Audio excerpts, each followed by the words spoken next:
Salut à tous et bienvenue pour ce 6e numéro des rétrospectives NBA 2025, série durant laquelle on revient sur les chocs tactiques de la saison.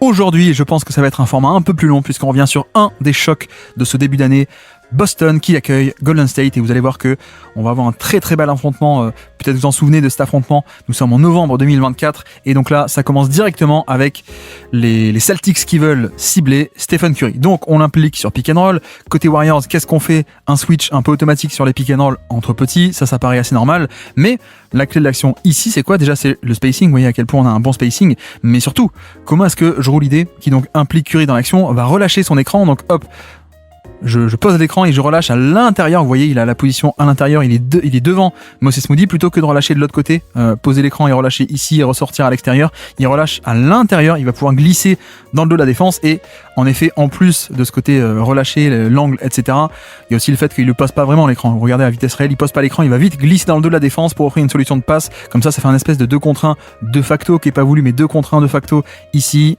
On s'échappe derrière, et ensuite là c'est facile, 1 contre 2, le bon spacing, la passe facile pour Nemaskita, qui conclut au panier. D'ailleurs, vous remarquez que pas de Jaylen Brown sur ce match, on a Nemaskita et Al Horford, 2 pivots, mais 2 pivots mobiles qui sont titularisés sur ce match contre les Warriors. Et puis de l'autre côté, le jeu flamboyant des Warriors, un de leurs meilleurs matchs de ce début de saison, sortie d'écran pour Moses Moody, qui va flow, qui va aller au panier, la passe est loop, et malheureusement, manqué par Jackson Davis. Bon, la passe est pas parfaite, mais vous voyez qu'on retrouve directement cet aspect de jeu collectif des Warriors. Hop, le cut de Draymond Green, sortie d'écran, un pin down ici pour Moses Moody, qui va pouvoir ensuite attaquer en 1 contre 2 puisque Derrick White est pris dans l'écran. Jackson Davis, son utilité, c'est de rouler au panier assez fort, donc c'est un rollman qualitatif, et on va l'attaquer. Juste dommage que la passe soit un peu trop longue, un peu trop haute, donc le lob ne peut pas se concrétiser, mais on retrouve le fond de jeu des Warriors. Et puis là, pareil, vous allez le voir, le fond de jeu, ça s'appelle short, le pick and roll, et 3 points ouverts dans le corner, bim bam boum badaboum, c'est parfait. Alors le pick and roll, c'est quoi? C'est Curry et Jackson Davis, le voici. Boston va mettre de la pression, donc 2 sur le ballon parce qu'on veut pas laisser de l'espace à Stephen Curry, CF finale NBA 2022, on s'en souvient malheureusement. Et donc short, le pick and roll, c'est Curry qui ne passe pas par-dessus pour Jackson Davis, passer directement vers le rollman. Short, c'est raccourcir, faire une passe plus courte pour passer par un 3e homme, un point d'appui si vous voulez. Donc voilà, short le pick and roll. À l'époque, ça se faisait aussi un peu, le point d'appui était plutôt sous le panier, et ça faisait un espèce de triangle comme ça, mais c'est à une époque où on avait moins de spacing. Aujourd'hui, short le pick and roll, ça se fait par une option de passe, un point de pivot qui a aussi un autre angle, parce que là, l'angle de passe est difficile, alors que là, vous voyez que Draymond Green, l'angle de passe est beaucoup plus facile. Donc c'est un point d'appui, et ensuite on a même l'extra passe de Jackson Davis dans ce spacing. Bon, le panier ne compte pas parce que Wiggins avait un pied sur la ligne de touche malheureusement, mais tout de même on retrouve ce jeu là. Et puis de l'autre côté, step up screen ici, pick and roll pour Tatum, et excellente défense des Warriors, provocation de perte de balle, et on file de l'autre côté en transition. Donc là ça commence un peu comme tout à l'heure, sauf que cette fois-ci je roule l'idée Derrick White, ça se fait pas avoir côté Warriors, ça ne switch pas, voilà. Et step up screen, c'est grosso modo on a une action sur l'aile gauche, et en fait ceci est un leurre, on va renverser le jeu assez rapidement, et un step-up screen, un écran qui va monter sur le renversement de jeu, le voici. Regardez ce que font les Warriors, hop, on reste aussi à 2 contre 1, on met de la pression sur Tatum qui est un excellentissime joueur NBA évidemment, mais qui sa petite faiblesse c'est comment est-ce qu'il réagit parfois face aux pressions un peu agressives. Là il fait la passe par-dessus, il n'y a pas de problème, mais on a un excellent dézonage, non pas en fin de drive ou en fin de passing, je veux dire au niveau ligne de fond, en début de raquette. On a le tag ici de la part de Moses Moody qui abandonne pourtant un bon shooter. Et là voilà, ça c'est peut-être là où un passeur de plus haut calibre comme Doncic ou comme LeBron aurait peut-être fait la lecture de voir que ça dézone ici, donc faire la passe à Derrick White. C'est pas le cas de Tatum qui se fait blitzer et qui est pas habitué. Donc là en plus Moses Moody fait l'action, donc on part en transition, on met 2 points, c'est parfait, et puis on avance, hop, Moses Moody, jeu de main à main, et puis on renverse de l'autre côté. Vous avez vu à quel point on initie l'action d'un côté pour ensuite renverser de l'autre, et ça se finit par un flotteur de Draymond Green. Bon, pas hyper efficace pour le coup, un peu dommage, mais on est sur une attaque en 5 out. Vous allez voir que ce match là est très offensif, et avec notamment 2 attaques extrêmement compétentes. Voilà, et on enchaîne zoom action avec un poseur d'écran, un jeu de main à main ici pour Draymond Green qui va débouler au panier. Ça switch un peu facilement du côté des 2 bigs là, 2 bigs mobiles, ça switch, on monte pas, on conteste le tir. Bon, voilà, ce côté, cette possession là, le tir n'a pas été de bonne qualité, mais je pense qu'on va réussir à obtenir pas mal de très bons tirs à partir de cette configuration, vous allez le voir. Et puis de l'autre côté, juste Tatum qui en transition, vous avez vu directement le vétéran Al Horford, il le voit au niveau du repli qui est pas bien fait, donc il dit attends, fais venir la balle, on va donner la balle à Tatum au poste bas, c'est fait. Évidemment, mismatch veut dire qu'on va déclencher une prise à 2. C'est ce qui se passe, prise à 2 depuis le haut, from the top, et Draymond Green qui va compenser sur Hallerford. En tout cas, c'est le schéma. Il réagit peut-être un tout petit peu trop tard, Draymond Green, c'est un peu dommage. Hop, Hallerford a le temps de dégainer alors que Draymond Green n'est pas encore totalement là, mais heureusement le tir est loupé. Voilà, il y a aussi ce côté très très simple, hein. L'attaque de Boston, c'est pas une attaque hyper complexe, hyper fluide, mais c'est juste très méthodique, et donc dès qu'on a un mismatch, on va essayer de l'exploiter, évidemment. Et puis là, de l'autre côté, semi-transition, early offense, la défense n'est pas encore totalement bien en place, on attaque très tôt dans la possession, on a aussi Nemaskita qui se retrouve à switcher sur Curry ici, on sait pas trop pourquoi, mais c'est forcément un mismatch, et puis là, c'est une erreur incroyable de Nemaskita, regardez ce qu'il fait. Il va lui offrir complètement sa hanche faible, totalement vulnérable ici, c'est du pain béni ça, d'être aussi proche. D'habitude quand tu orientes d'un côté, il faut pas être ici, il faut être un peu plus bas pour au cas où il faille retourner les hanches et repartir de l'autre côté. Là il est beaucoup trop haut, donc beaucoup trop vulnérable, et en effet Curry attaque de ce côté, il y va. Et voilà, ça c'est de la précision dans la technique, le footwork et la défense. Orienté d'un côté, c'est pas un problème, hein. Même face à Curry, un bon driver, etc. Orienté d'un côté, d'accord, mais pas en étant aussi proche. Là c'est un peu... J'allais dire un mot qui va être bloqué sur YouTube, mais non, ça c'est tu vas vers ta propre mort défensive, disons-le comme ça, pour ne pas être bloqué par YouTube. Et puis on avance de l'autre côté, Tatum stack action, le pull-up à 3 points, et c'est loupé. Bon, d'un point de vue plus général, c'est un peu le thème de cette saison, c'est qu'on a sans doute eu un peu trop de pull-up à 3 points de Tatum, enfin de Boston en général, hein, c'est un peu, on les connaît, ils sont comme ça. Hop, juste une petite sortie écran, on essaie de se défaire de Wiggins et de se libérer ici. Ce qui est dommage, c'est que là, vous voyez, si je fais un peu pause, hein, vous le voyez très bien, hein, le décalage est bien fait parce que Wiggins est pris dans l'écran, donc il a totalement de l'espace devant pour attaquer. Et pour continuer à profiter de cet avantage, de ce décalage, là il peut totalement enchaîner en mouvement vers le panier, mais il le fait pas, il s'arrête pour le pull-up qui en plus est un peu contesté. Donc un peu dommage parce que il y a le spacing, il y a le coach méthodique, il y a les bons systèmes tactiques, mais parfois on aimerait un peu plus de drive au sein de ce spacing, on va dire, on peut le dire comme ça. Et de l'autre côté, Draymond Green qui prend un tir, ceci n'est pas un hasard, encore une fois, système en 5 out, 2 de chaque côté, et puis le pivot en plein centre. On enchaîne le jeu de main à main avec Curry qui est défendu ici en top lock, où Jourlidé se met devant Curry pour l'empêcher de prendre l'écran, un peu une technique en top lock, il verrouille par le haut littéralement, voilà, en tout cas il essaye. Curry arrive mine de rien à se libérer, mais c'est aussi l'avantage de ce genre de schéma. Regardez ce que fait Boston, on a du switch partout, on se pose pas la question switch all qu'on pourrait pas faire avec Porzingis, mais là on peut le faire avec 2 pivots relativement mobiles, et en plus Jrue Holiday qui s'en fiche de Draymond Green, et donc il vient à courir encore une fois, hein, je sais pas si vous voyez, mais notre ami Nemaskita il se met dans de beaux draps en étant beaucoup trop proche. Là il se fait prendre à revers encore une fois sur sa hanche un peu faible, donc cette fois c'est la droite. Hop, et Jrue Holiday qui vient, qui accourt, et donc on laisse totalement ouvert Draymond Green. Évidemment, là-dessus, il n'y a pas de problème, on laisse ce tir toute la journée. All day long, pardon, j'ai fait un anglicisme un peu moche. De nouveau, système en 5 out, vous le voyez ici. Et on enchaîne pick and roll plutôt, cette fois-ci, on obtient le switch. Et encore une fois, Draymond qui est abandonné à 3 points, c'est pas un hasard, hein, pour le coup, parce que on aime bien d'habitude que l'aide vienne depuis le côté faible, donc plutôt le ballon va à droite, donc le côté faible c'est la gauche. Mais là vous avez vu à quel point est-ce que Hallerford dézone totalement, il s'en fiche de Draymond Green, et même en fait c'est presque le but de laisser autant d'espace pour que le ballon aille ici, le close-out est un peu soft, donc on se jette pas non plus, on le laisse shooter, et ça encore une fois, pour la défense c'est quand même génial de conseiller ce tir-là. Donc une bonne possession défensive encore une fois pour Boston ici, le jeu encore le spacing, hein, je vais pas le dire à chaque fois mais vous le voyez bien. Le spacing, le jeu à 2, Jackson Davis avec qui donne en switch Nemaskita, et regardez, Nemaskita est encore beaucoup trop proche là, il est très très haut, il peut se faire avoir très facilement, même s'il est mobile, hein, mais il peut se faire avoir très facilement, et voilà, en effet il se fait avoir. Donc je pense qu'il laisse pas assez un coussin d'air, un coussin d'espace pour avoir le temps de se retourner, de voir venir, etc. Alors je sais que Curry peut dégainer très vite le pull-up à 3 points, mais tout de même en fait on préfère, vaut mieux mettre 50 cm un peu plus bas et concéder le pull-up à 3 points plutôt que se faire avoir sur un drive et concéder un tir avec une plus haute probabilité de réussite pour le coup. Donc là on est sur un Nemaskita un peu trop proche au niveau de Curry qui peut l'attaquer facilement, il va au panier, mais encore Draymond Green et son manque de shoot qui fait qu'il y a plein de mecs dans la raquette. Donc Hallerford est par là, il est pas sur Draymond, Hallerford peut aider au panier et protéger le cercle, affecter le tir. Mais voilà, on voit que Nemaskita, c'est un mec qui peut se faire attaquer en 1 contre 1, même s'il a la mobilité, il peut totalement se faire avoir par du Curry, et puis là post-up, prise à 2, kick-out et 3 points. Voilà, encore une fois, sur le repli défensif, je pense que c'est pas forcément voulu le fait d'avoir Curry, non, je suis à peu près sûr d'avoir Curry sur Tatum.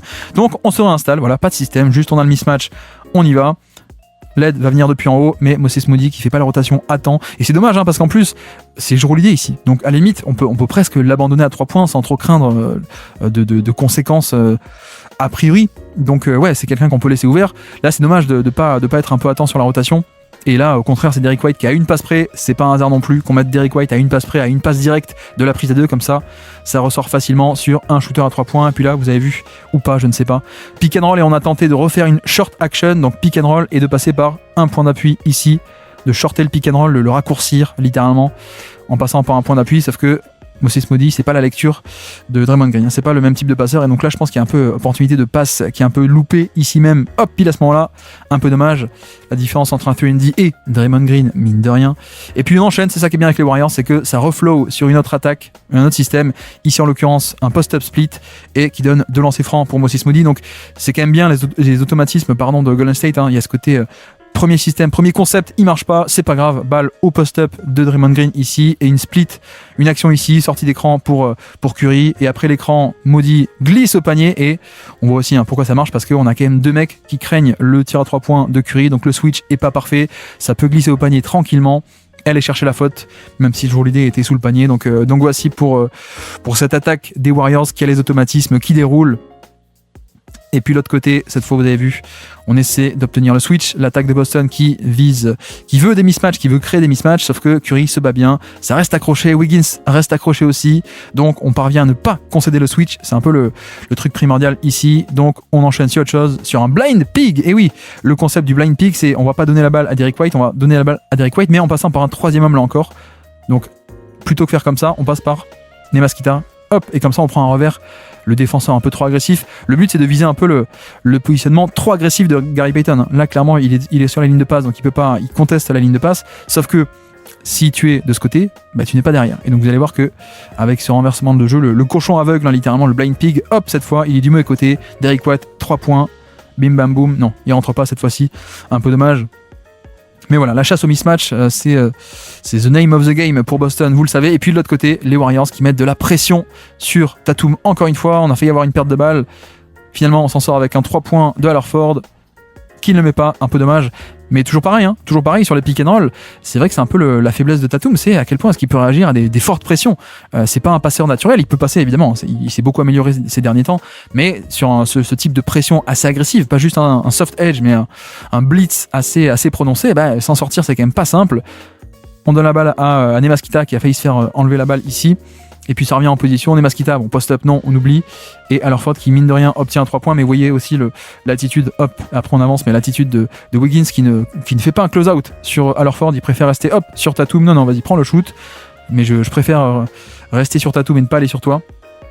Donc voilà, le côté plan de jeu aussi, et tout le monde a lu le scouting report, tout le monde l'exécute parfaitement, c'est aussi l'intérêt de ce genre d'équipe d'élite, et puis là, sortie d'écran pour Sam Hauser, je crois qu'on est en retour de sortie de temps mort, un nouveau système, on va attaquer de ce côté, et Sam Hauser qui va avoir côté faible un stagger, donc une double sortie d'écran, ici même Sam Hauser, voilà, et excellente pénétration et driving kick de la part de Peyton Pritchard, en fait, qui sert un peu de leurre pour attaquer de ce côté, pendant que l'action se fait de l'autre côté, et quel est un peu le but, regardez, c'est que Draymond Green se dit, il y a un drive, il faut que j'aide au panier, donc il va dézoner, il va venir aider au panier, mais donc ça laisse ici un 3 contre 2 pour Boston, c'est un peu toute l'idée de un peu comme les magiciens, je montre la main droite pour mieux faire le tour de la main gauche. Je ne sais pas si je vous ai gâché la magie, mais c'est un peu l'idée tactique en tout cas de ce genre de leurre et de renversement de jeu.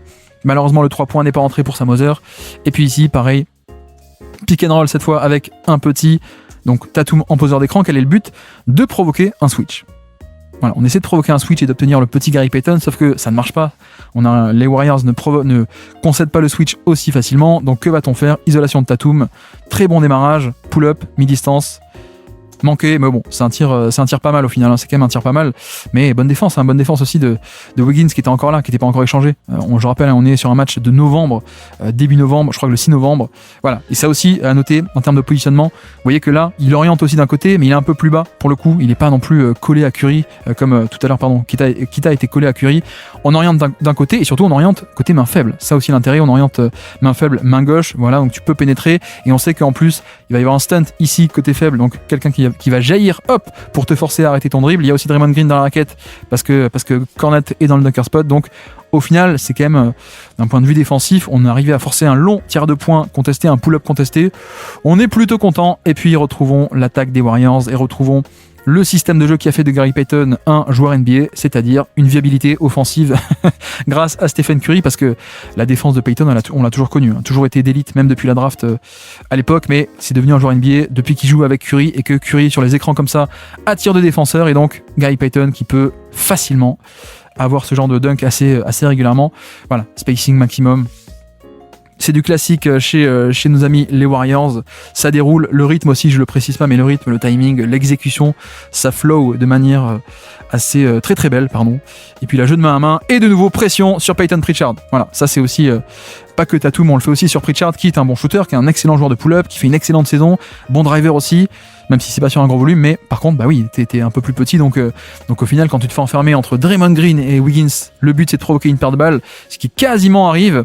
Au final, oui, non, qui arrive tout court ou pas? Oui, ça y est, on y arrive. On arrive à provoquer la perte de balle. Donc, ce côté play-call défensif de la part des Warriors qui ajuste leur couverture défensive selon qui est en face aussi. Évidemment, on ne le précise pas. Et puis, on repart de l'autre côté après cette perte de balle. Tatum, pick and roll.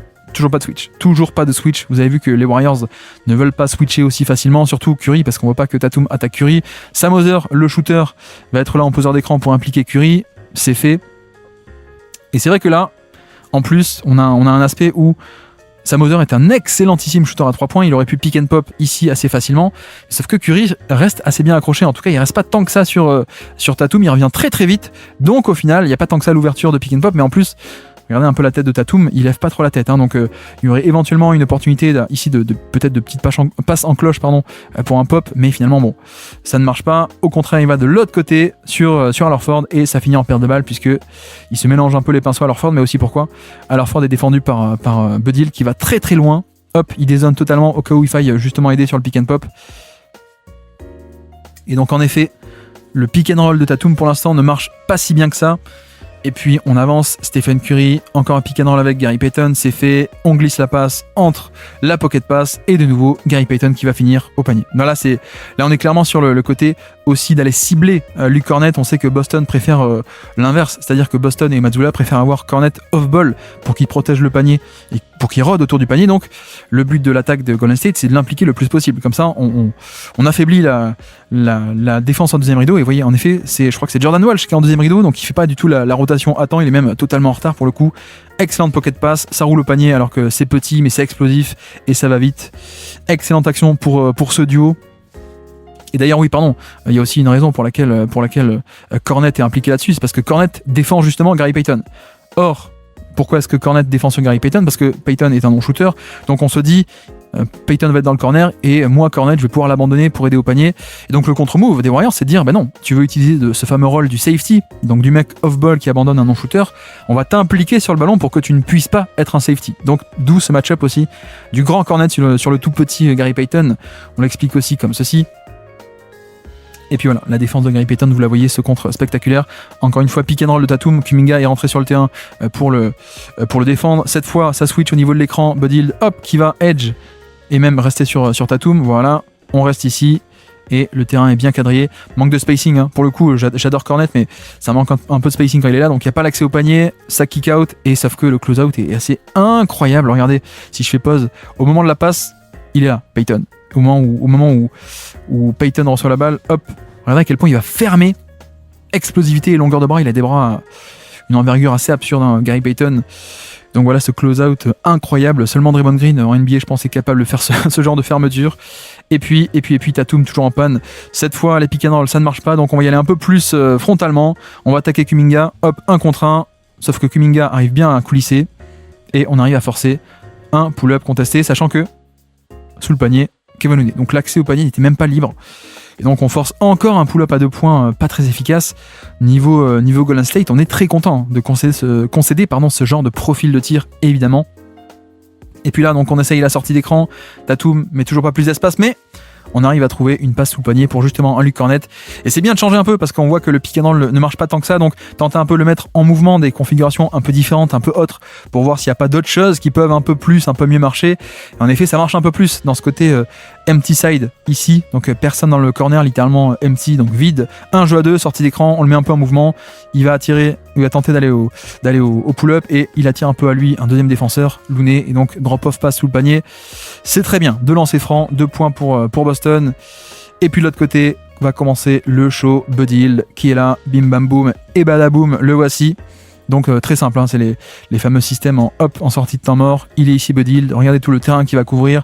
On court d'un côté et c'est ce qu'on appelle un STS, qui est même pas exécuté, mais à la base le système c'est je suis un poseur d'écran, je suis un screener pour Kuminga qui va couper au panier, et après avoir été un screener, poseur d'écran, je reçois moi-même un écran, donc screen the screener. C'est un classique, hein, ce STS. Même je crois qu'à Miami, il l'appelle le RIP STS. C'est pour Duncan Robinson, qui le fait beaucoup aussi. Malik Beasley aussi le fait beaucoup, à Détroit. Bref, un classique pour les sorties d'écran. Et puis le shot-making de Buddy Hield. Vous vous souvenez peut-être de ce match, début novembre, c'était le Buddy Hield game, vous allez voir. Et puis de l'autre côté, Boston qui tente aussi de diversifier l'attaque pour Tatum. Donc un pick and roll et un Spain pick and roll. Donc un pick and roll 2 contre 2, d'accord.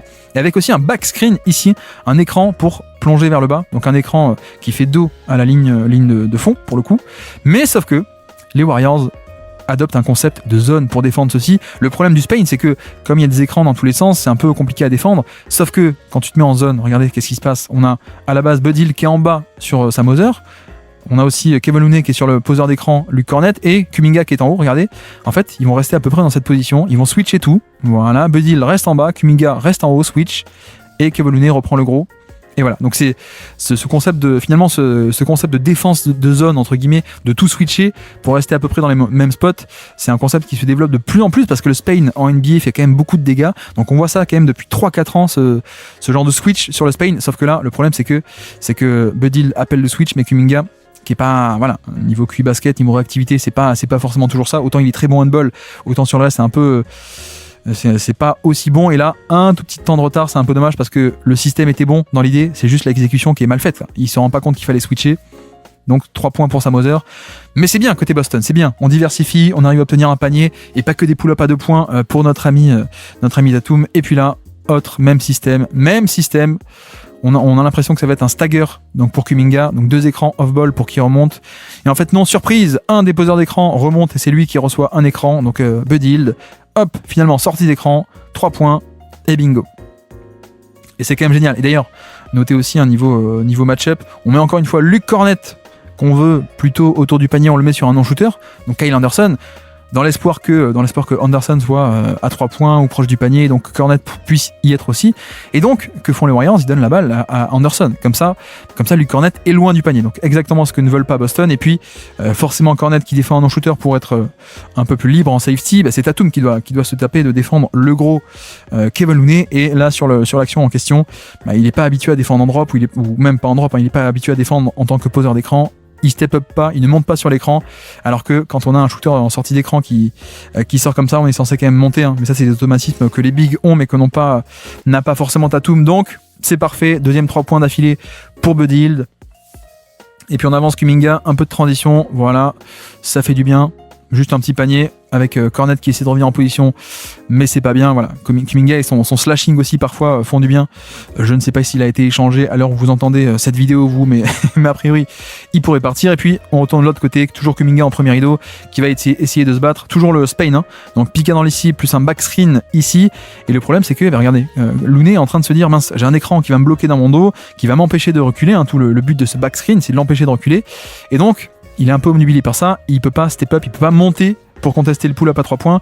Et là, là c'est quand même beaucoup mieux, hein, pour le coup. Là c'est quand même beaucoup mieux ce pull-up à 3 points de Tatum parce que ouais, là en fait tu l'as l'espace. C'est pas je refuse un drive pour juste prendre un pull-up parce que j'ai envie. Là c'est bon, l'espace est là, j'ai l'outil tactique, on me laisse cet espace, je prends ce tir. Là ça me va beaucoup plus. En plus il y a la faute à la fin de Buddy Hield qui est totalement hors de contrôle.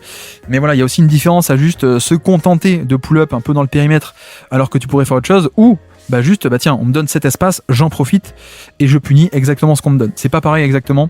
Hop, alors que là on a manqué une possession. La voici.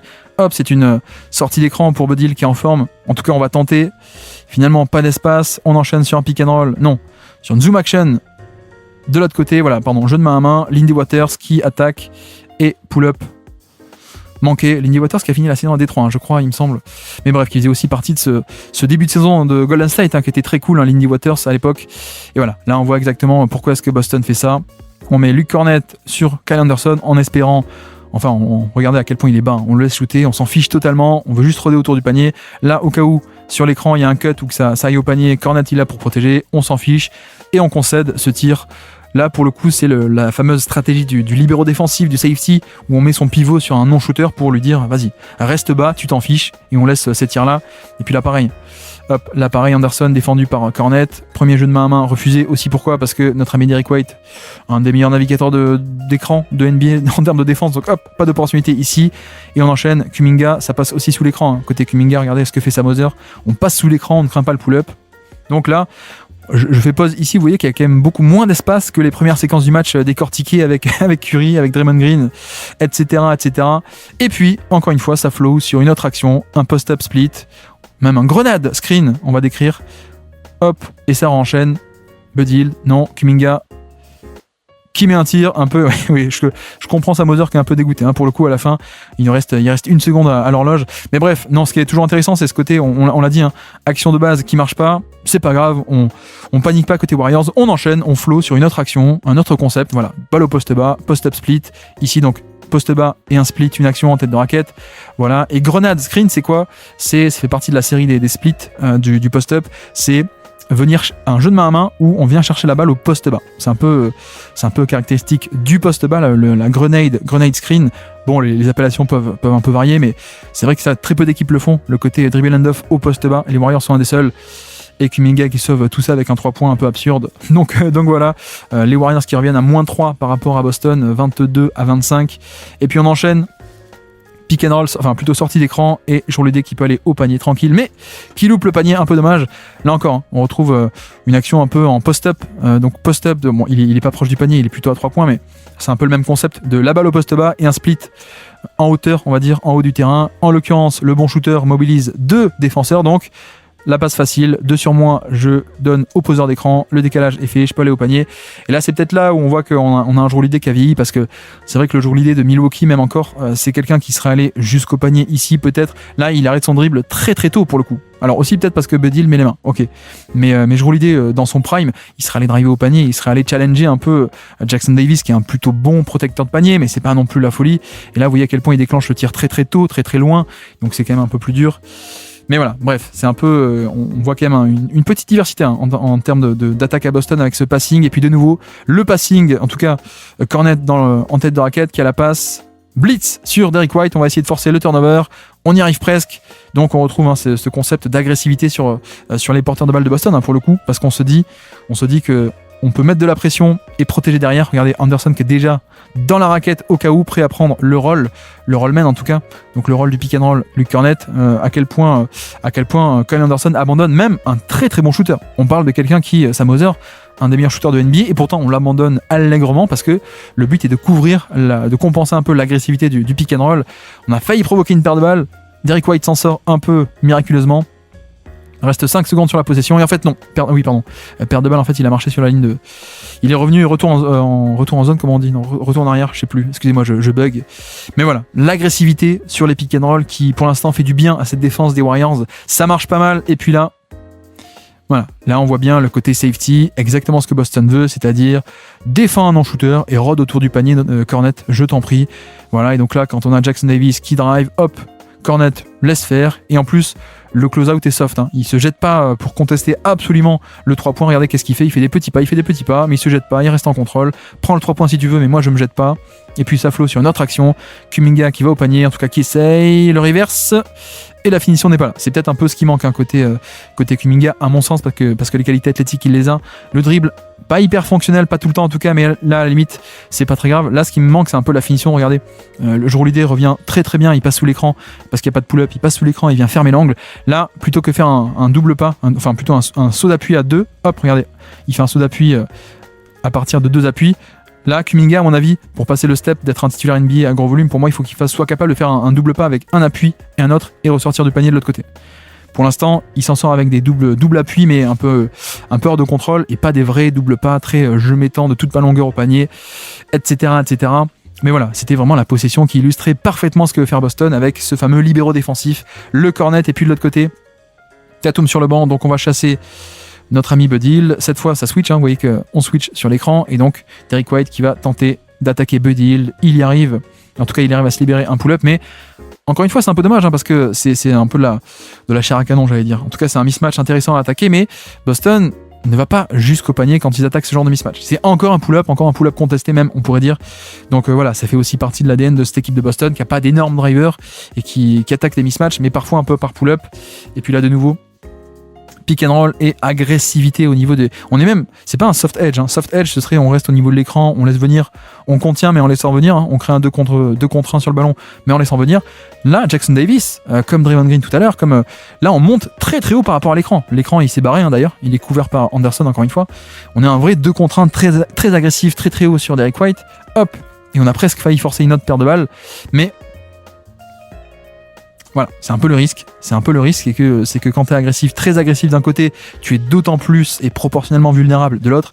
Donc en l'occurrence, quand Derrick White arrive à se sortir de cette situation, là on a un 3 contre 2, donc très facile, extra passe, et ça sort.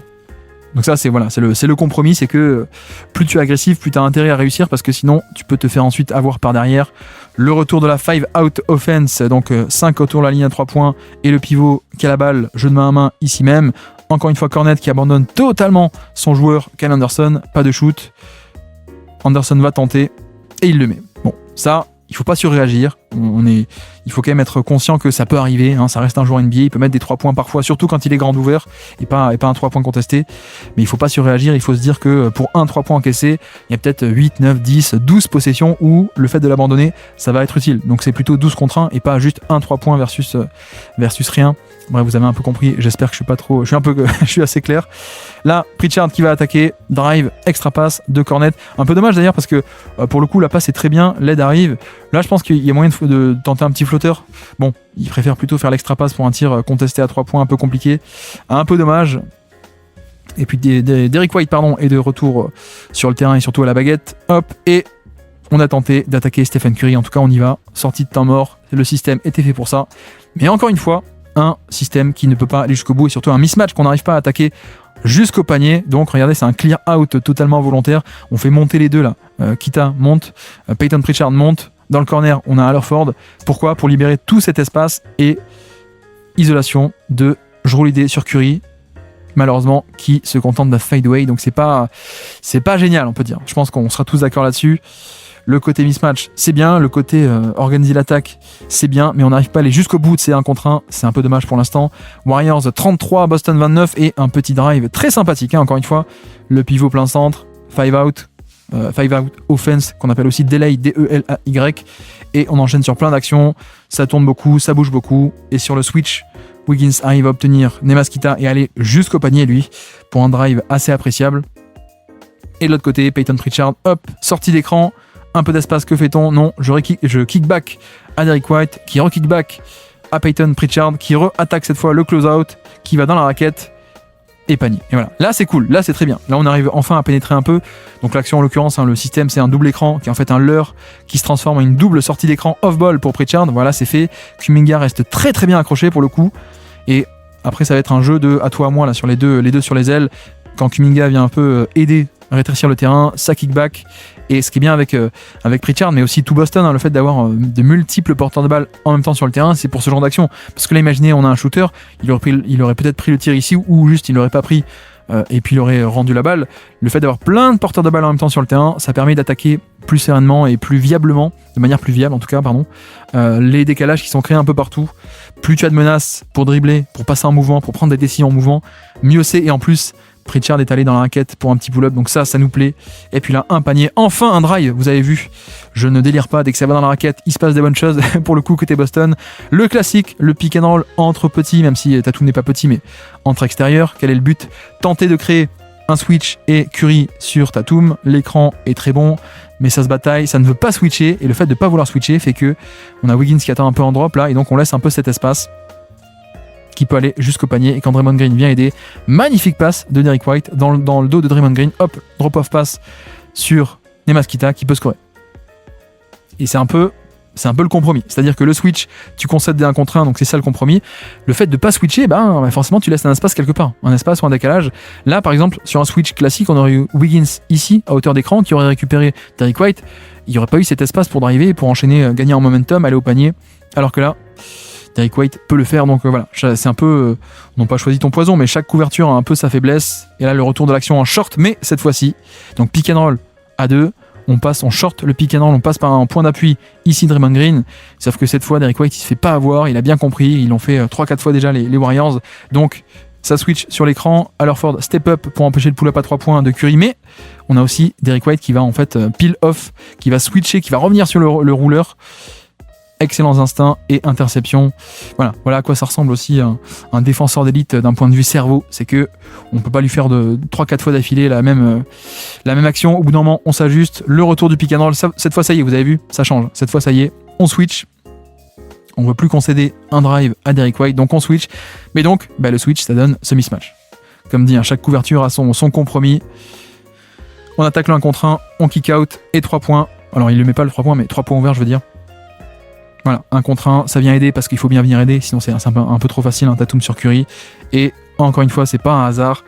À une passe près, un excellent shooter qui ne le met pas ici, mais on a généré un très très bon tir et c'est ça le principal. Et puis de nouveau, le jeu à 2, Derrick White, Jason Tatum.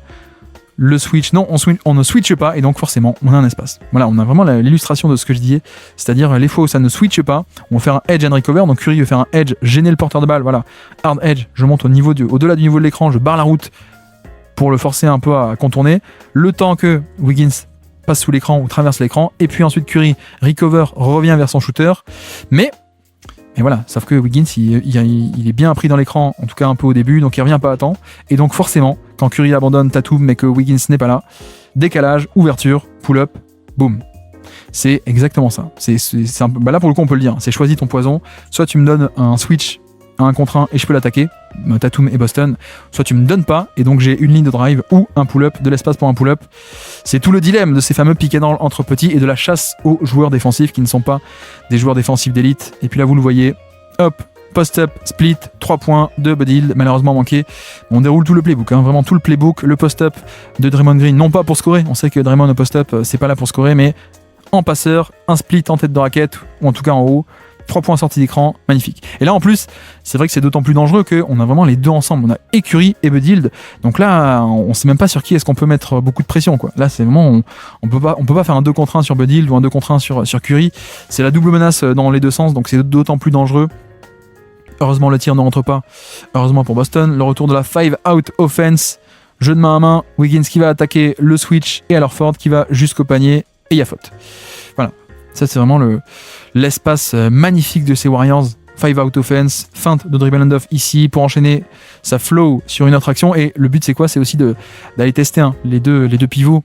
Les deux pivots de Boston. Donc, ça switch de ce côté-là. Mais c'est vrai que Wiggins arrive tout de même à tirer profit de tout ça. Il attaque en mouvement, jeu de main à main.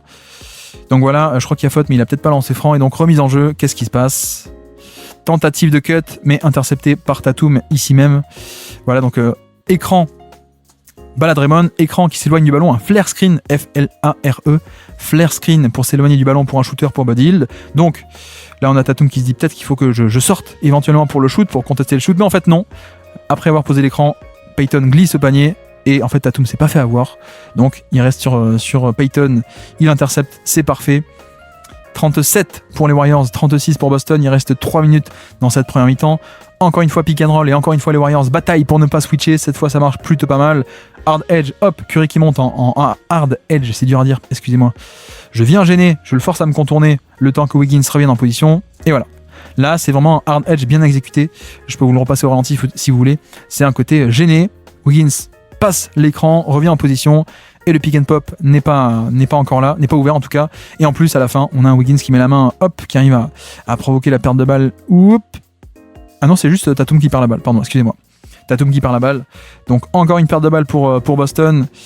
Et puis de nouveau pick and roll. Non, c'est la même action, pardon, j'ai mis la même action 2 fois. Donc on enchaîne de l'autre côté. Plus 4 pour les Warriors. Et la balle dans le corner à notre ami White. Pourquoi? Parce qu'il est défendu par par Buddy Hield. Donc on va pouvoir essayer de l'attaquer un peu, sauf que Rod un peu partout, notre ami Draymond Green, et en plus c'est marrant parce que Nemaskita n'a pas du tout de jump shot et pas du tout de 3 points, mais regardez, il se place volontairement à 3 points pour éloigner du panier Draymond Green. Même si on n'a pas de 3 points, le pivot qui se place loin du panier, ça a au moins un petit effet, en tout cas on l'espère. Et quand Draymond dézone tout de même, hop, ça vient aider. Donc le mismatch n'est pas attaquable sur Buddy Hield. On ressort sur Tatum. À toi de créer, à toi de faire la magie. 1 contre 1 face à Wiggins qui coulisse assez bien, qui le stoppe, qui offre une résistance au contact et qui force un pull-up à 2 points. C'est magnifique. Là vraiment, la séquence défensive de Wiggins, elle est très très bien. C'est-à-dire, hop, regardez, orientation. Là on est à plat. Donc on est vulnérable un peu Enfin pas vulnérable, mais il peut partir des deux côtés. Au final, hop, je m'oriente. Je me mets vraiment un peu sur la gauche de Wiggins, mais sur la droite de Tatum. Il est pas bien en face, il est un peu sur la droite, et il ouvre les appuis, il ouvre les hanches pour orienter main gauche, premièrement. Une fois que Tatum attaque main gauche, parce que c'est là que l'angle est ouvert, excellent, ça coulisse très bien, j'arrive plus à parler. Ça coulisse très bien, ça offre aussi une résistance au contact, hop, je te repousse un peu, et on force le pull-up contesté. C'est magnifique. Toujours plus 4 donc pour les Warriors. Pick and roll de Wiggins dans l'espace, vu qu'il est en forme, on y va, et panier. Ça fait quand même plaisir. C'est vrai que Wiggins, à la base, un premier choix de draft, qui n'a jamais eu les skills, ou moi, à mon sens, le potentiel d'un go-to-guy, mais tout de même, il y a quand même ce côté explosivité, balle en main, et donc c'est vrai que ce genre de drive un peu tout droit, c'est quand même cool, et en plus, le secret, c'est quoi? C'est que regardez ce que fait Derrick White. Il va même pas faire un edge, il va même pas tenter de gêner, il va même pas tenter de switcher sur Wiggins. Le truc, c'est que Curry fait un écran, et l'écran gêne Kita, mais White, il reste accroché en fait à Curry. Et ça, c'est ce qu'on appelle la gravité de shooter de Curry, c'est-à-dire à quel point, gravité, c'est un terme d'astrophysique, la capacité le poids attirer les planètes. Bref, je me perds dans les explications, mais grosso modo, la gravité de Curry fait que, le champ est ouvert pour Wiggins, quoi. C'est le niveau de dangerosité, d'attraction de défenseur de la part de Curry. Et puis, on va tenter d'y aller à Horford qui va attaquer le petit Gary Payton. Drop-off pass sous le panier pour Kita, qui en effet arrive à fonctionner, à scorer. Et de nouveau, vous voyez à quel point on est agressif sur le pick and roll ici sur Derrick White. Donc cette fois, White, il se fait pas avoir au niveau de la ligne médiane. Hop, on essaie de vite ressortir le ballon. C'est ce qui est fait avec Payton Pritchard. Ça sort. Donc on a au moins évité la pression. Et Draymond qui va vouloir aider ici. Donc excellente passe de la part de Horford. Finition au panier. C'est très cool. Et puis passons de l'autre côté, toujours plus 4 pour les Warriors. Pick and roll, Curry, Draymond, le voici. Curry qui va driver au panier, qui ressort à une passe près, Wiggins. Malheureusement, le tir est loupé. Et c'est vrai que c'est bon. C'est le côté aidé depuis le côté fort, ça se fait de plus en plus parce que il y a une question aussi de probabilité. On préfère un peu limiter le drive, y compris en aidant à une passe près, comme on dit, pour quitte à concéder un 3 points et pour mieux stopper un lay-up au panier qui aurait une plus grande proba de réussite qu'un catch and shoot ouvert à 3 points. Donc là, c'est gagné côté Boston. Et puis là, on retrouve le Jrue Holiday qui n'a pas beaucoup de volume, pas beaucoup d'utilisation depuis 2 ans à Boston. C'est un peu l'idée de le transformer un peu en role player. C'est normal, mais par séquence, en effet, si tu lui redonnes un peu un mismatch comme Buddy Hield, parfois juste tout le monde s'écarte. Regardez, tout le monde est à 3 points, tout le monde est en haut à 3 points. Ça fait exprès, on libère la zone, on te dit vas-y, va attaquer et redevient un peu une possession par-ci par-là. Le Jrue Holiday un peu bully ball, très très meneur très costaud qu'on a connu aux Bucks et un peu aux Sixers avant et aux Pelicans, etc. Et puis là, juste le pick and roll entre Wiggins et Stephen Curry, et vous avez vu à quel point, encore une fois, la gravité de Curry qui mobilise les deux défenseurs, et aussi notre ami Wiggins qui relâche à l'intérieur. Après l'écran, regardez, il pose l'écran, j'enlève la souris, hop, il pose l'écran, il relâche à l'intérieur, et donc sur le switch, puisque c'est un switch, c'est censé être un switch, Jrue Holiday est en retard, et donc ça peut plonger au panier un peu facilement, la passe par-dessus, l'aide au panier est un peu en retard, Tatum fait faute, il met la main, c'est un peu dommage de faire ça, end one. Et on repart de l'autre côté, Tatum qui attaque Gary Payton, mais interception de la part de Stephen Curry. Hop. Et là encore, toujours pareil, on force à driver main gauche, la main faible de Tatum. Donc là encore, vous voyez le positionnement qui est de Payton qui laisse ouvert un côté, mais qui surtout il est même pas en face, il est pas ici, il est ici. Donc là clairement, on t'incite à aller main gauche, c'est fait, et une fois que tu vas main gauche, tu es quand même un peu moins à l'aise. Main gauche pour passer, pour réagir, pour aller jusqu'au panier, faire des doubles pas, etc. On a tous un côté faible et un côté fort pour le coup. Et là, c'est vrai que voilà, tu orientes non seulement main gauche, mais en plus sur un stunt, sur une aide de Curry. La décision n'est pas bonne en mouvement. Et donc de l'autre côté, ça peut partir en transition, sauf que je ne vais rien dire, juste profiter de Derrick White. Le retour défensif de Derrick White, voilà, c'est pas un élément tactique, c'est pas une séquence tactique, c'est juste pour le plaisir du retour défensif de Derrick White. Et donc 1 minute à jouer dans cette première mi-temps. Tatum, sortie d'écran, Derrick White, on essaie d'enchaîner, ça switch, non ça switch pas, et dans le corner, interception de Stephen Curry. On a vraiment une très très belle possession défensive. Là encore, pour le coup, donc on a tenté un peu de faire des choses différemment, avec un Derrick White sorti d'écran, ça passe sous l'écran une première fois, ça revient de l'autre côté pour punir le fait d'être passé sous l'écran, mais le piège se referme au panier. Un peu dommage parce que pour le coup, Jrue Holiday avait 2-3 défenseurs autour de lui. Il y avait quand même moyen de ressortir peut-être s'il avait pu un peu lever la tête. Mais les excellentes mains de Curry pour une deuxième interception d'affilée. Et puis là, cette fois, de nouveau Derrick White, le pick and roll pour cibler Stephen Curry. On a un switch, c'est fait. Donc Derrick White qui attaque Curry, mais pas plus qu'un pull-up à 3 points contesté. Donc voilà, c'est toujours pareil, hein. Là il reste 30 secondes dans la mi-temps, mais surtout 5 secondes à l'horloge. Donc en fin de possession, on accepte beaucoup plus volontiers de switcher parce qu'on sait que voilà, 5 secondes, ok, on a le switch, il en reste 4 maintenant, 4 secondes, t'as pas assez de temps pour organiser le terrain, te mettre dans ton spot préférentiel, avoir le temps de driver, avoir le temps de te libérer de l'espace, etc. On concède le mismatch parce qu'on sait qu'il reste pas assez de temps pour que l'adversaire puisse l'exploiter correctement. Et puis on enchaîne donc directement avec la deuxième mi-temps, 51 à 40, avantage plus 11 pour les Warriors qui déroulent un système de jeu pour un pull-up à 3 points de Curry. Alors quel est un peu ce système? On va essayer de changer de premier rideau, donc en premier écran pour avoir Tatum plutôt que Jrue Holiday. Et dès que c'est fait, surtout vous voyez que on a Jrue Holiday qui doit switcher sur notre ami Wiggins, mais sauf que derrière il y a aussi Draymond qui arrive. Donc là Horford prend Wiggins qui descend, mais Jrue Holiday est un peu en panique. Ah mince, il faut que je reswitch une deuxième fois, il n'y a pas le temps, et voilà, un quart de seconde suffit à ce qu'on ait un pull-up à 3 points. C'est vraiment un système un peu diabolique en termes de contre le switch parce que il se passe un peu trop de choses en très peu de temps. Regardez, je le mets à vitesse réelle, vous allez voir le pauvre Jrue Holiday qui sait pas quoi, il sait pas où aller, il sait pas quoi, et encore il conteste le tir, hein. Au final il réagit quand même assez bien, mais c'est quand même bon, ça reste Curry. Donc voilà pour ce premier très bon système des Warriors, pull-up à 3 points de Curry.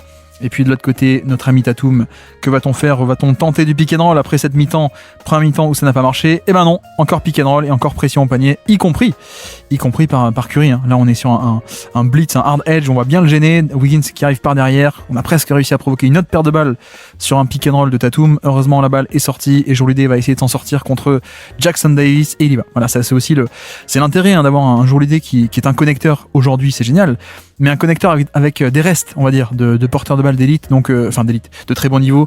Donc c'est quand même cool, quoi. C'est pas comme si juste tu avais Grayson Allen ou DiVincenzo ou un mec comme ça. C'est quand même quelqu'un qui a été pendant longtemps un porteur de balles. Puis là d'ailleurs, early offense, semi-transition, pourquoi pas, tiens, vu qu'on est en forme, vu que j'ai mis un pull-up à 3 points tout à l'heure, pourquoi pas un petit pull-up à 2 points, tant qu'à faire, c'est génial.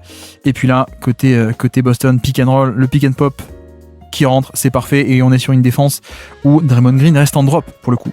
On essaie d'orienter ligne de fond, donc la fameuse ice defense, regardez, Moody qui hop, je t'empêche d'aller à l'intérieur, je t'oriente plutôt vers l'extérieur, te coincer à l'extérieur entre la ligne de touche et le terrain, quoi. Bref, grosso modo, vers l'extérieur, et donc le contre-move au drop qui reste bas, c'est le pick and pop, ce qui est fait. Horford qui le met cette fois-ci, donc c'est génial, 3 points pour Boston. Et puis on repasse de l'autre côté, encore une fois 5 out, vous le voyez bien, ce 5 out système la 5 out offense avec le pivot au milieu, jeune main à main.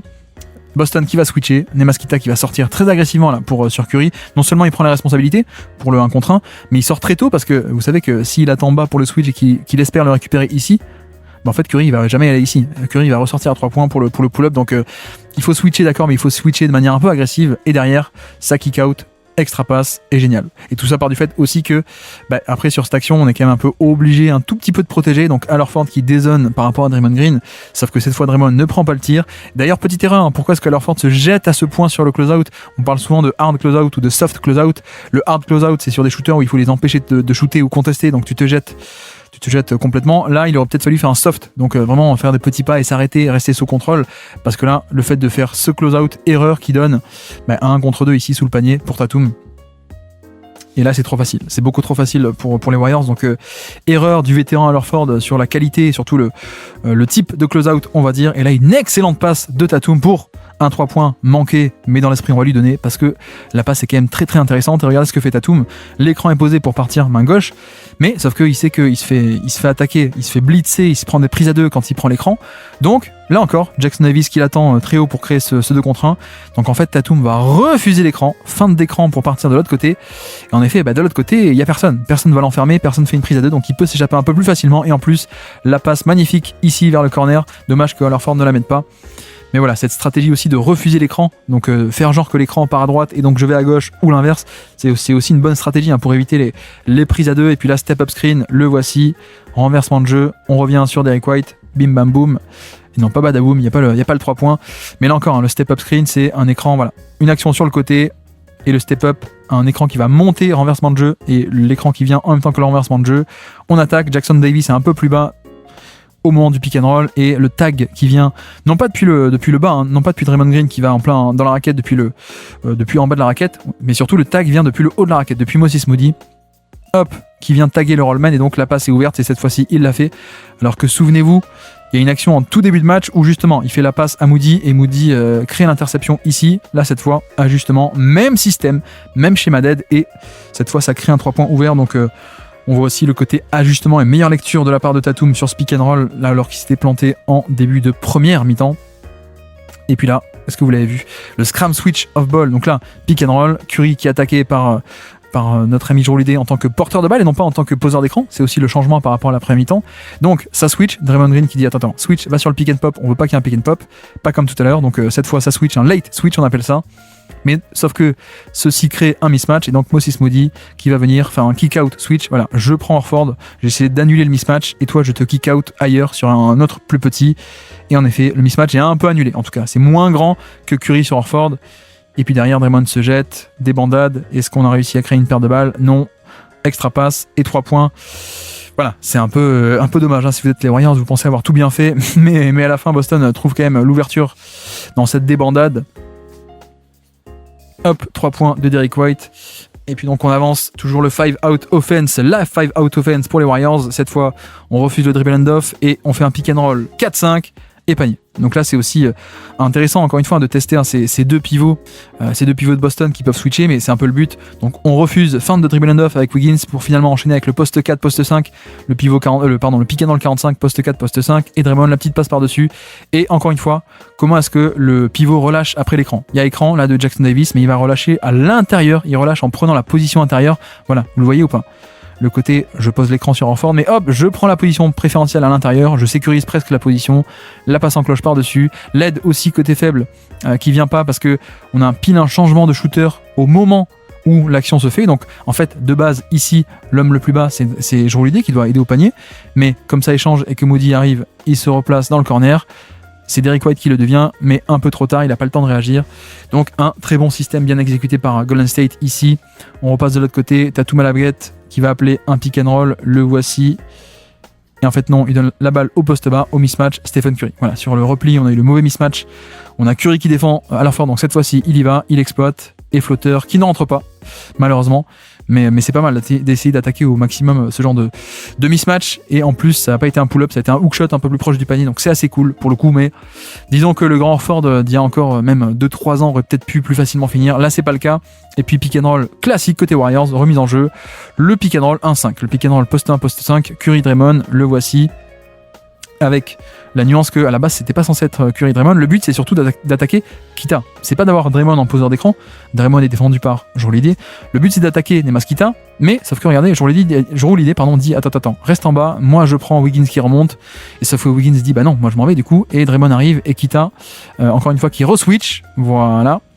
Mais sauf que le fait de re-switcher une deuxième fois, Jrue Holiday il pensait redescendre avec Wiggins, il est un peu surpris, ça réagit un peu trop tard et donc en fait t'es mort. Quand t'es comme ça et que t'es trop loin de l'écran et que Curry va pouvoir être à 3 points, t'es en retard, donc t'es obligé de te jeter pour compenser, et comme tu te jettes, t'es pas en contrôle, la pocket passe entre les deux, c'est magnifique, il va au panier, finir Draymond Green. Donc voilà, le jeu de chasse au mismatch qui y a des moyens de le contourner, hein. L'aspect de switch off ball c'est très cool, mais plus tu les multiplies, plus ça va être compliqué de le faire correctement. Et donc ça obtient un panier facile de Draymond autour de Nemas Kita. Et puis on avance avec ici un RAM pick and roll. Donc RAM c'est quoi? Bon, c'est une appellation comme une autre, mais ça vient des VCU Rams en NCAA qui posent un écran avant que le big remonte pour poser lui-même un écran. Voilà, comme ça vous voyez que on crée un peu de confusion, et surtout le défenseur du poseur d'écran va arriver en retard sur l'action. En plus, là Draymond il dit à Gary Payton attends, moi je veux rester en bas pour protéger le panier. Toi tu montes, tu vas sur le pick and roll, il le pousse carrément. Et donc, on a cet aspect de RAM pick and roll. Tatum enchaîne, forcément, là, on peut pas l'enfermer puisqu'il y a personne. Personne ne vient l'enfermer, donc il peut débouler dans la raquette, enfin plutôt à 3 points. Kick out facile pour le 3 points de Pritchard. Et j'allais dire bingo, mais presque. En tout cas, on a réussi à créer un 3 points de bonne qualité. Donc ça, c'est aussi intéressant. Cet aspect crée un peu de confusion au début, avant d'enchaîner sur le vrai pick and roll, pour tenter de pas laisser Tatum se faire un peu enfermer facilement. Et puis là, je pense qu'on a aussi l'aspect où Draymond attendait parce qu'il sentait le drive venir. Payton va aussi sur Tatum, donc forcément, le pick and pop ici est très facile. Le leak de la part de Pritchard, 3 points ouverts. Manqué, mais dans l'esprit, on a quand même créé un très très bon tir en catch and shoot à 3 points. Donc ça, c'est génial pour le coup. Et puis Pritchard, step back à 3 points, extra pass, Tatum, catch and shoot, et bingo. Voilà, ça fait du bien. Un petit catch and shoot facile à 3 points qui part du fait que, hop, ici, Gary Payton de second tombe, donc forcément, ça fait un décalage. Mais ça fait du bien ce genre de catch and shoot, un loupé, un manqué. Mais enfin, Boston recommence à générer des bons tirs de bonne qualité. Et puis ici, encore un en transition, boum. Un deuxième d'affilée, ça fait du bien. Transition, tout le monde n'est pas revenu au bon endroit, confusion sur le repli, un tir facile, on prend et comme ça, les Celtics reviennent à moins 4 points alors qu'ils étaient menés de 11 ou 12 points au bout d'un moment. Là, ils reviennent à moins 4 grâce à ces 2-3 points d'affilée. Et puis, de l'autre côté, mine de rien, Curry qui fait un backdoor. Alors, quelle est un peu l'idée ici? C'est une sortie d'écran où Curry était censé prendre un écran et remonter ici, sauf que regardez ce que fait Tatum est ce qu'on appelle un top lock, je crois que j'en ai parlé tout à l'heure, donc littéralement le top lock verrouillage par-dessus. Le but est de se mettre entre le joueur et l'écran pour l'empêcher de prendre l'écran, mais sauf que toute position agressive d'un côté te rend vulnérable de l'autre. Backdoor très simple pour prendre à revers le contre-move du top lock, c'est de couper, backdoor au panier.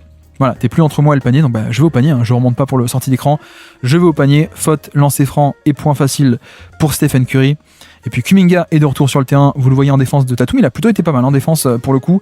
Et de nouveau, la ram action ici, où on a ballon ici, et donc la ram, l'écran pour le poseur d'écran.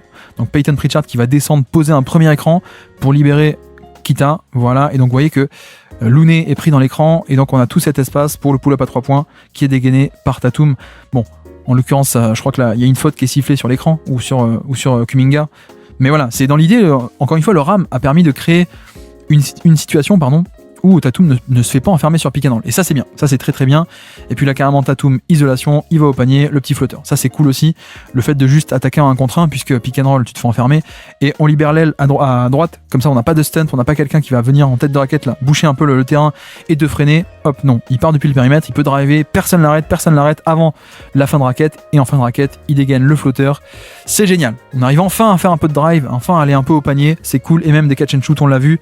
Donc l'attaque de Boston va un peu mieux sur ce début de deuxième mi-temps, mais de l'autre côté, il y a un attaquant qui est pas mal, paraît-il, un certain Stephen Curry, pick and roll, qui va essayer de cibler, qui va impliquer Luke Cornett, et Cornett, autant il défend bien le panier, autant il aime pas trop monter dans le périmètre, il est un peu forcé pour le coup, mais il est pas à l'aise, et la séparation, le petit step back là sur le changement de direction, hop, je te perds, excuse-moi, un peu d'espace pour pull-up, et c'est parti.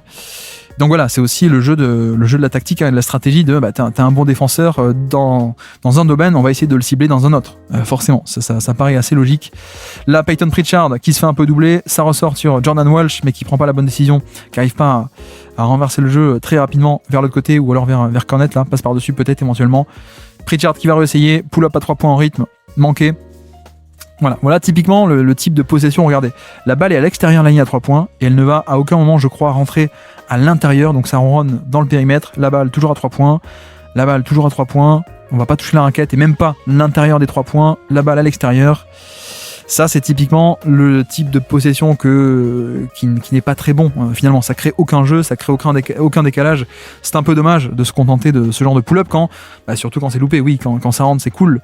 Mais d'un point de vue proba, c'est pas top. Et puis là, encore une action un peu différente. Donc pick and roll ici. Et en fait, alors c'est pas une ou leak. Enfin, c'est un peu pareil, on s'en fiche. Mais l'idée, c'est on a un pick and roll et un shooter ici qui va leak, qui va fuir littéralement leak L-E-A-K à 3 points.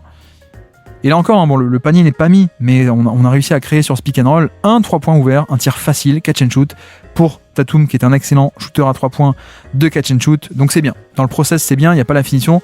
Heureusement, il y a Luke Cornett qui vient au rebond offensif également. Ça, on l'a pas vu en première mi-temps. Hop, il n'arrive pas à finir malheureusement non plus, c'est un peu dommage. Mais voilà, c'est bien, côté Boston. On alterne un peu une possession un peu nulle, mais des possessions un peu meilleures tout de même. Là, vous le voyez aussi, toujours pareil, le pick and roll et puis un deuxième écran qui va leak de l'autre côté à 3 points, qui va pop à 3 points. C'est fait. Pritchard, ça switch, il va attaquer le switch de Kuminga. Ça ressort ensuite de l'autre côté parce que Kuminga a bien coulissé. Et Tatum qui a obtenu Buddy Hield sur switch, qui va l'attaquer. Il va au panier et il va prendre 2 fautes. Voilà.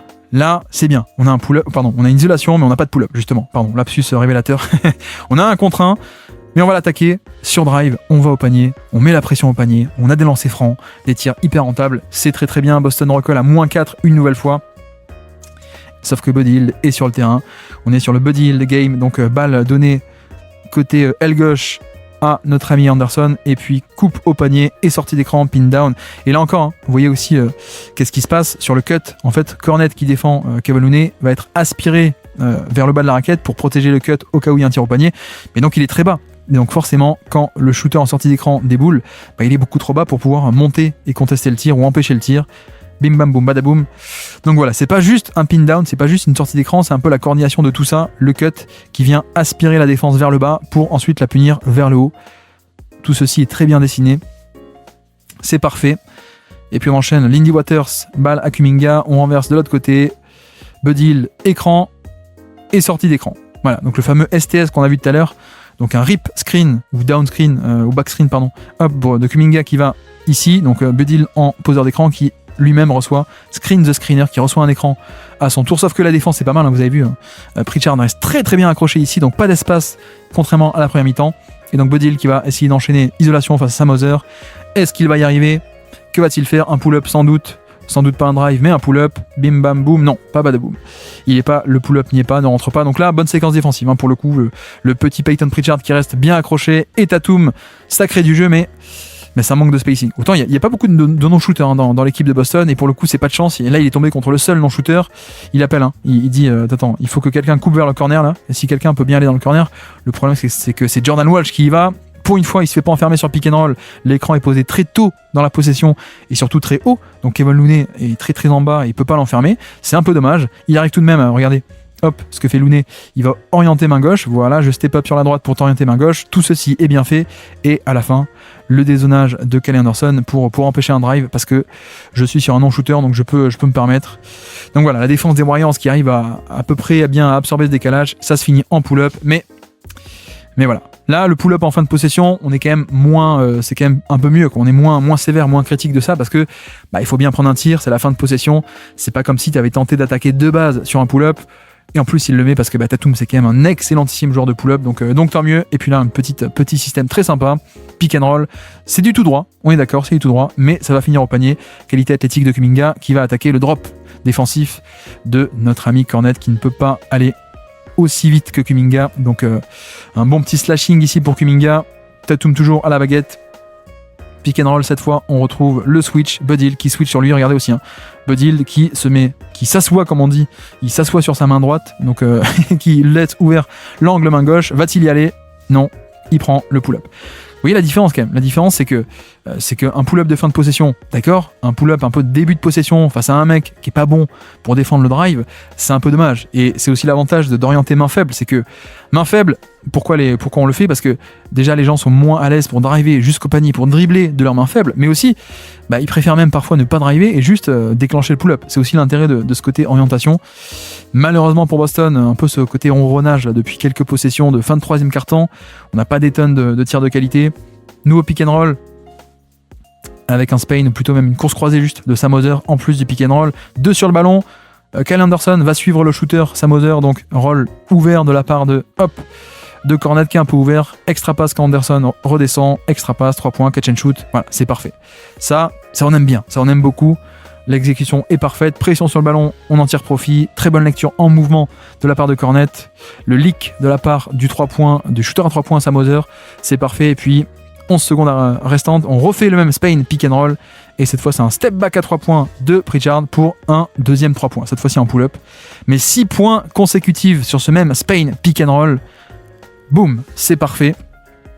Et puis donc on peut attaquer le quatrième quart-temps de retour de Derrick White sur le terrain, White à la baguette, défendu par Draymond, et il tente le pull-up à 3 points au milieu du switch, le fameux, quand on switch, il y a toujours un moment, un très court moment où on passe la responsabilité de l'un à l'autre, où Draymond a abandonné Derrick White, mais Buddy l'a pas encore totalement pris.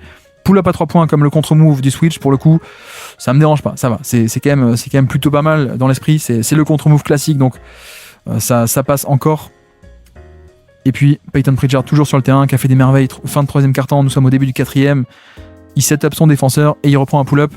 Bon, bah ça c'est aussi le côté tester un peu la main chaude, hein, pour le coup, je peux comprendre, mais c'est encore une possession où la balle ne pénètre pas dans la raquette, pour le coup. Là, hop, je set up le défenseur, je vais à droite, pour mieux l'orienter à droite, hop, comme ça l'écran, le piège se referme avec l'écran qui peut bien l'éliminer de l'action, et le pull-up à 3 points.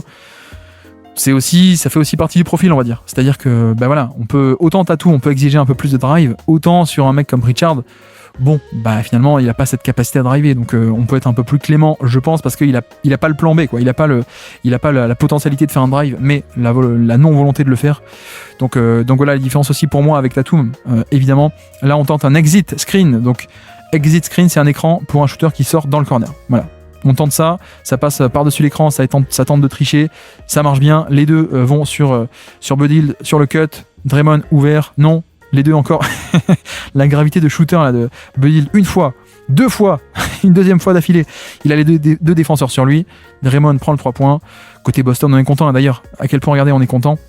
Derrick White qui ne fait pas du tout la rotation sur Draymond Green, il dit vas-y, prends-le, moi ça me dérange pas, prends le 3 points, je vais pas fermer sur toi. Donc voilà, la gestion de la gravité de Buddy Hield. Et là, je sais pas si vous l'avez vu aussi, le contre-move, enfin. Bon, même ça se termine en panier, mais ce que j'allais dire, c'est que regardez, sortie d'écran de Buddy Hield et Sam Hauser qui défend un non-shooter, qu'est-ce qu'il fait? Quand la passe se fait vers Buddy Hield, il abandonne totalement Anderson pour compenser.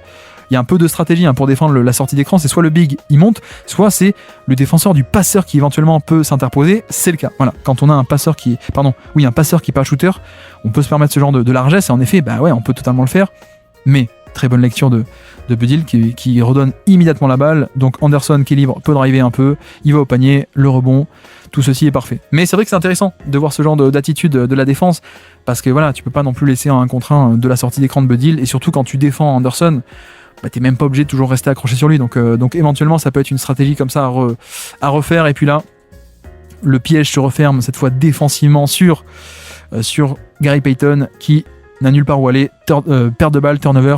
On est sur un écran posé très très haut, le corner est totalement vide, comme ça il n'y a personne depuis le côté faible qui peut un peu coulisser, donc l'aide doit venir depuis le côté fort, le côté droit, de là où est la balle, et c'est ce qui se passe. Il y a 2 mecs qui accourent en même temps. D'ailleurs, vous voyez aussi un non-shooter, mais on essaie de le mettre loin du panier. Un non-shooter, Kevin Looney aussi, qu'on essaie de mettre sur l'aile, dans le fameux 5 slot. Donc le 5, poste 5, 5 et slot, c'est l'aile, grosso modo.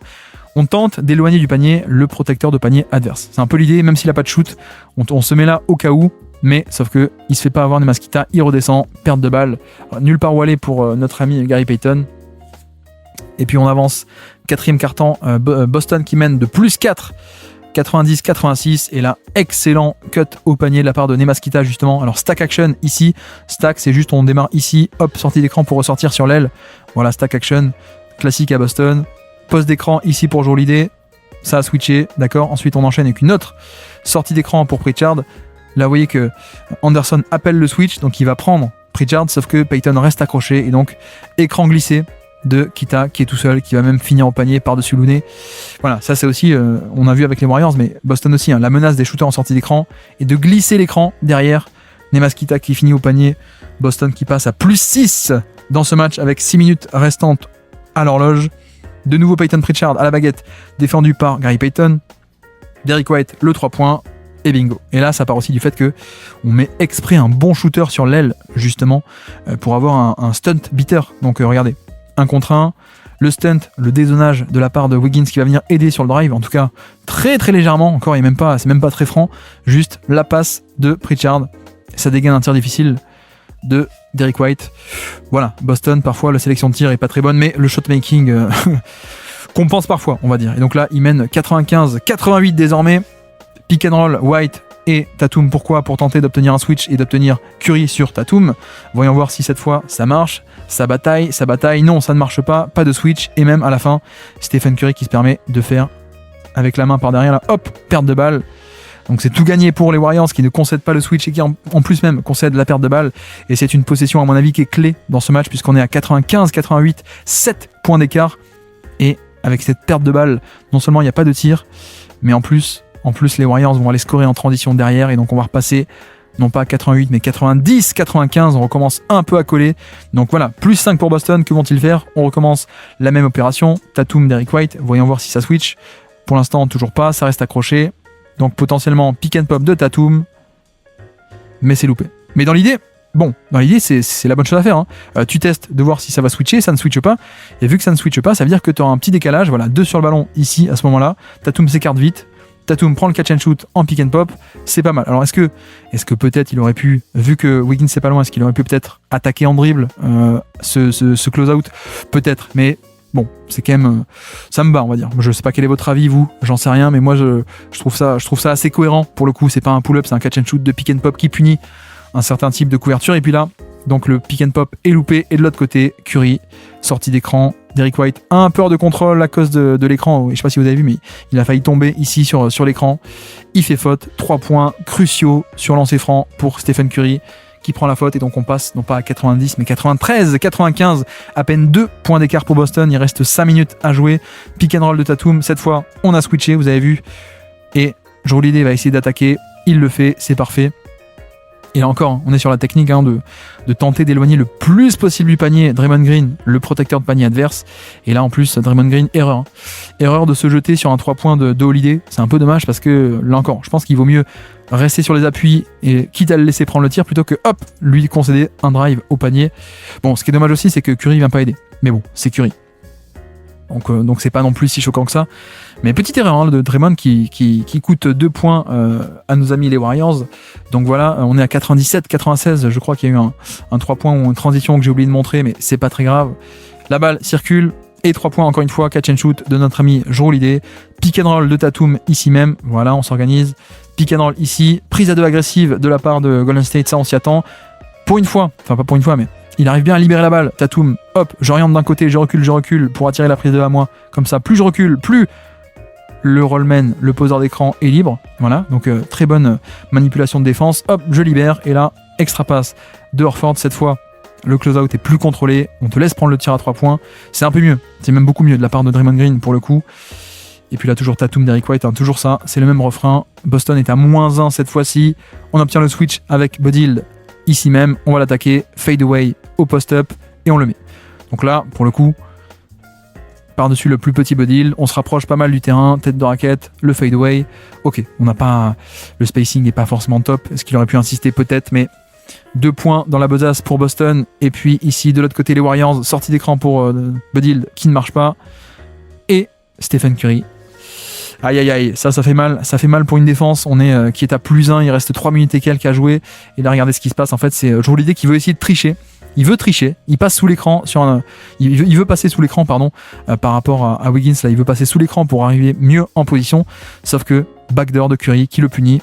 Et en fait, Jrue Holiday s'en rend même pas compte. Ici, il s'en rend même pas compte.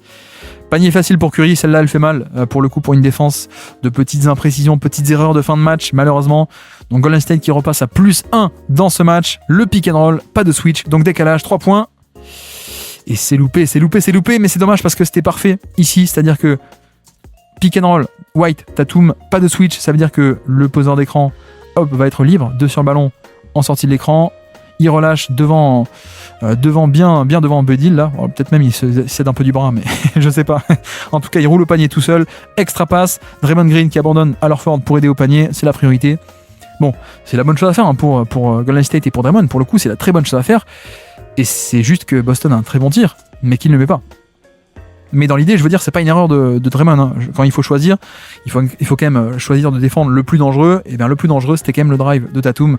Donc bonne décision. Et en plus, le bonus, c'est que Horford ne met pas le 3 points. Ça, c'est un peu dommage. Donc Golden State est à 102,99 +3 pour les Warriors. Et on tente un peu de sortie d'écran off-ball. Et qui, en l'occurrence, en plus, génère un bon catch and shoot à 3 points. Regardez, un split un peu tête de raquette en high post. On a Holiday, un split ici, une action pour une sortie d'écran de Tatum.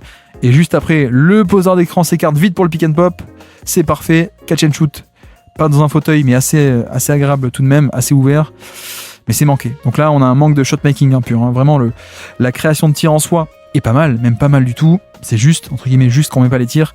C'est un peu dommage. Et puis là, Curry au panier. Voilà. Pour le coup, sortie d'écran, on veut plus se faire avoir, donc on switch la sortie d'écran. Nemaskita va sortir très agressivement. Hop, je sors pas de pull-up à 3 points, pas de off-screen. Voilà. Et puis, qu'est-ce qu'on fait? Il va rester très haut. Alors, j'étais un peu dur tout à l'heure, mais bon, il y a aussi la stratégie par rapport au pivot, par rapport au fait que sur un switch, c'est fait aussi parfois exprès de rester haut. Voilà, pour en fait empêcher un pull-up et pour orienter vers le drive, justement pour inciter à driver. Et il y a ce qu'on appelle la technique de trap the box. Donc on incite à driver et il y a quelqu'un qui attend en bas de la raquette pour prendre un sandwich en box, en trap the box, fermer la box. Donc voilà, c'est comme ça. C'est-à-dire, vous voyez que là, un ici, un derrière. On essaie un peu de renfermer la boîte. Donc le positionnement haut parfois est volontaire. Là, il est volontaire. Tout à l'heure, il l'était pas. C'était un peu une erreur de positionnement dans l'action. Là, il est totalement volontaire de presser haut pour orienter à driver vers l'aide. Sauf que l'aide ne suffit pas, même si c'est Derrick White. Donc panier clutch. Plus 5 pour les Warriors, panier clutch de Curry, reste 2 minutes. La balle à Tatum qui a obtenu Buddy Hield en switch sur un écran, il va l'attaquer. Le petit coup d'épaule, on se libère un pull-up à mi-distance, il le met et en plus la faute, énorme panier de la part de Tatum, donc de 104-99, on passe à 104-102, à peine plus 2 pour les Warriors après ce end-one de notre ami Tatum. Et puis là, après un switch, une sortie d'écran, hop, ça switch encore une fois. Là, on veut plus prendre de risques, donc on échange tous les écrans. Pas de décalage offert, voilà, il a failli même perdre la balle, Curry. Et donc ensuite, on libère l'espace, on va tenter de l'attaquer. Encore une fois, un positionnement assez haut de la part de Kita pour orienter vers l'aide, trap the box. On va essayer en tout cas. Sauf que Draymond s'est échappé, 3 points, qui rentrent pas, mais aïe, celle-là aussi elle fait mal. Celle-là, elle fait très mal pour les fans de Boston et pour Boston en particulier, puisque le fait que Draymond se libère à 3 points dans le dos de l'aide, à limite, bon, on n'est pas mécontent, en tout cas c'est dangereux, mais ok, on vit avec, mais le problème c'est ça, c'est le rebond offensif, vu que tout le monde est un peu, on avait Kita qui était dans le périmètre sur Curry, ici on avait Horford qui était en deuxième rideau, et donc on avait un box-out qui n'est pas fait. En tout cas, on n'a pas un gros qui était là pour s'occuper du rebond de Kevin Looney, qui sauve la possession, et de plus 2, on passe à plus 4. Action très clutch de la part de notre ami Kevin Looney. De l'autre côté, Tatum va-t-il faire des merveilles? À moins 4, il reste 1 minute 40 à jouer, et encore une fois, il se fait blitzer sur pick and roll. Voilà, toujours cette même agressivité. Curry qui va le chercher très haut, hop, et on essaie de le faire, vraiment le presser le plus possible, pour le coup. Heureusement, il arrive à libérer, et bim, le 3 points, le alley-oop pour notre ami Kita. Parfait. Là, c'est aussi, comme on dit, on l'a dit tout à l'heure en tout début de retransmission, de décortiquage, c'est le compromis de l'agressivité. Quand tu es très agressif d'un côté, tu es fragile de l'autre. Donc là, Tatum qui a réussi à libérer malgré la pression, donc c'est un peu facile ensuite d'aller chercher le alley-oop. C'est parfait pour Boston qui recolle à moins 2 à peine, et puis la Curry, pull-up non, pull-up oui, pull-up non, pull-up oui. C'est loupé, mais le rebond offensif, encore un. Et là encore, celui-là il fait mal. Celui-là il fait très mal parce que ici on avait réussi, on était sur une pente glissante. Oui, non, il le prend quand même. C'est loupé, mais rebond offensif qui fait mal. Et de l'autre côté, Curry reçoit la balle une nouvelle fois, il drive au panier. Loupé, mais Kevin Looney est là encore une fois pour ramasser les miettes. Aïe. Joe Mazzulla va pas être content. Les Warriors qui repassent à plus 4. De nouveau les Warriors, toujours plus 4 après une possession manquée en attaque par Boston. Pick and roll, on obtient Horford en switch. Buddy Hield, 3 points, boum, bim bam boum. Et alors pourquoi ça marche? C'est parce que Curry va driver vers ce côté-là, vers le côté droit, et donc Tatum va devoir aider sur le drive, forcément. Vous allez voir, Tatum aide sur le drive, ou alors même il est un peu endormi pour le coup. Un peu endormi, et donc il vient un peu s'interposer, ou juste Buddy Hield qui s'échappe tout seul. Je laisse dérouler, 3 points. Le dernier clou dans le cercueil de ces Celtics qui n'auront pas très bien géré cette fin de match. Malheureusement, ils auront créé des bons tirs, mais ils n'auront pas réussi à les mettre. 111, 104, je vous épargne les 40 dernières secondes qui sont du jeu des lancers francs, des fautes des lancers francs, etc. Victoire des Warriors dans ce match. J'espère que ce décryptage tactique vous aura plu, et on se dit à très bientôt. Ciao.